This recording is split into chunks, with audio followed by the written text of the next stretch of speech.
Yo man, welcome back to the channel. I'm running the Indy Monumental Marathon on November 8th, and I noticed something on my long runs leading up to it, and that's that I started having knee pain day after every long run. So I knew that I needed some shoes with some more cushion for those long runs and recovery runs. So what I did was I tried out a bunch of shoes at the store and also bought some and took them home for some runs. Here's the top 3 shoes of the ones that I tried that I liked the most. Now, a little bonus at the end of the video, if you stick around, I'll tell you my absolute most favorite shoe. But without further ado, let's get right into the first shoe. First up is the ASICS GT 2014s, a brand new shoe. I went to Fleet Feet just to try these, and these were the #1 on their list for me to try after I did their little scan. They were super supportive and they were extra cushiony to the max, which is something that I started to feel right about here. I feel super light. I can feel how much more cushiony these are already. These shoes are great. They even have everything going against them because I did leg day this morning and they still feel great. I went to Fleet Feet and they told me to get one size smaller. I will say twice now in the first mile, I felt my toe hit the end. So, not sure if this size is going to work out, but we'll see. With these shoes, they almost feel like they're correcting my form. That correction forced me to hit the ball of my foot to the toe first as I was running, and I didn't really care for that. It actually made my toes hurt by the end of the run. So I think for these shoes, I would go against recommendation and go a size up. So who is this shoe for, you may ask? Well, first of all, it's for someone who pronates, or at least pronates a little bit, and they need that extra little bit of support. I found myself to be someone who didn't necessarily need it, but that is what this shoe is designed for. If you absolutely need extra cushion, these things are the most cushiony shoe on this list without a doubt. Now, some cons to this, and a big negative, is that it was a little hard to take some turns, and there was a lot of wobble on the shoe. I did not feel stable at all, and it made it really hard to love this shoe, especially since I got it a size too small during this run. So it did not help, even though I ran really fast in it. But I did really like the shoe. It just wasn't for me. I think it was for someone who was a little more advanced with running and used to a little bit of that wobble. On to the next one, the ASICS Novablast 5s. And I will make sure I show the tread on this one actually here, because there are people who say that the shoe's grip is not that good in wet and cold conditions. After this run, I did run these in the rain and had absolutely zero trouble until I went up and down a really steep hill. Up it, I could feel it slipping. Down it, I really felt it slipping. So if you didn't mind taking it a little slow for an extra second as you're hitting kind of the bottom of a turn or something like that, then you shouldn't have any problem with these shoes in that condition. As you can see here, I'm doing a little grass to road and then dirt to road again, test to see if there's any issues with the tread here. Absolutely no issue. I did start to realize the shoe was super responsive and started saying something crazy, just like this. I feel like I have reached my stride that I'm going to maintain the rest of the run, which feels like my marathon pace.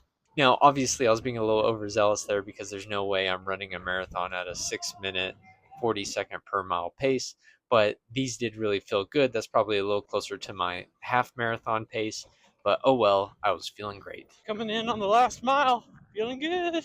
Now, here's a quick look at these shoes after running 6 miles. They seem to have held up really well, but let's get into who these shoes are really for. So, first of all, I think that these shoes are for everybody. They're absolutely amazing. If you need more cushioning, these shoes are definitely for you. They're not the most cushiony shoes ever. If you want those, get the GTs, but these shoes do have a lot of cushion to them.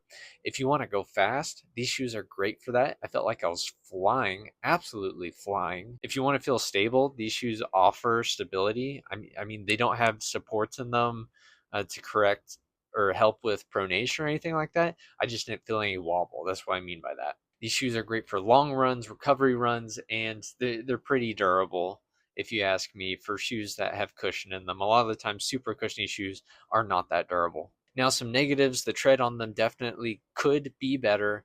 No doubt about it. Since the tread isn't perfect, it doesn't take sharp turns the way that you would want them to do. So in something like a 5K race where they have a lot of curves or something like that, or a lot of turnarounds that you typically would see, maybe you wouldn't want to use these, but maybe you still would because the tread isn't absolutely horrible. You still have control over the shoe. So, and they're super fast, which is perfect for 5Ks. So, really, it's up to you on that to see if it's worth it or not. But honestly, this is a great all around shoe, in my opinion.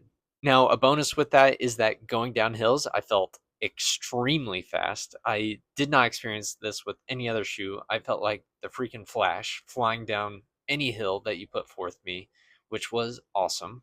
But let's go on to the last final shoe here. Finally, we have the super popular shoe, the Brooks Ghost 17. This is a shot after the run, and they hold up pretty well. So let's get right into it. Here's a little dirt to road test, just like in the last shoe. There was absolute excellent traction with the shoe, if you ask me. I felt like I could maneuver like crazy. I noticed as I was running here that it wasn't just me that was feeling flat. The shoe also felt kind of flat to me, and that means a slow shoe. That I'm feeling a little flat right now. Maybe I didn't hydrate or eat the best I could. Maybe it's just the time of the day because I was planning on doing a morning run. I slept in. Not expecting the best from this run. I noticed as I was running here that it wasn't just me that felt flat. The shoe actually felt pretty flat too here. Even though it had some added cushion, it wasn't really that cushiony compared to the Novas or the GTs. They were actually more cushiony in the realm of some budget shoes, if you ask me. I did feel like these shoes were kind of big. But let's get real positive about the shoe. I thought it had the absolute best tread on any shoe that we tried here today. I thought that you could hit the road, hit the trails. It was a shoe that if you like a little bit of extra cushion than a normal budget shoe, then it's just for you. If you like feeling low to the road, close to the ground, this is the absolute best shoe for you. Unless you want to try something a little more on the budget side, which is why we're getting into the cons here. I felt like this shoe felt exactly like the newest, latest version of the Breville 8s, except for the Rebel 8s have a little bit of curve to them towards the end, so I think they would give a little more of a rocking feel and won't be as flat. So basically the same shoe, wouldn't run as flat, and it is like less than half the price. Um, that being said, I still think it's a shoe for everyone, just not for me. All right, thanks everybody. Let's go ahead and wrap up this video and get into what my favorite shoe of these three is. And it is no surprise, it is the Nova Blast 5s by ASICS. I think it's a shoe for everyone, whether it's a beginner, someone who's advanced, been running for years. This shoe is for your long runs, recovery runs. It's for your races. It's if you just want a little extra cushion, if you want to go fast. This shoe can do it all. Yes, the tread could be better. There is a trail version with a better tread, but I am talking about this version. It's the only version I've used, and I absolutely love it. I love it so much that I bought a second pair to run in on race day for the Indy Monumental Marathon, and I think it is going to be the absolute best shoe for me, and that's why I chose it here today. If you have a favorite shoe that differs, you let me know. I'm sure the Novablast isn't going to be everyone's favorite, but I think everyone can use the Novablast. If you've made it this far in the video, please give me a like, please give me a follow, and I'll catch you next time. This is where you gotta push past your limits.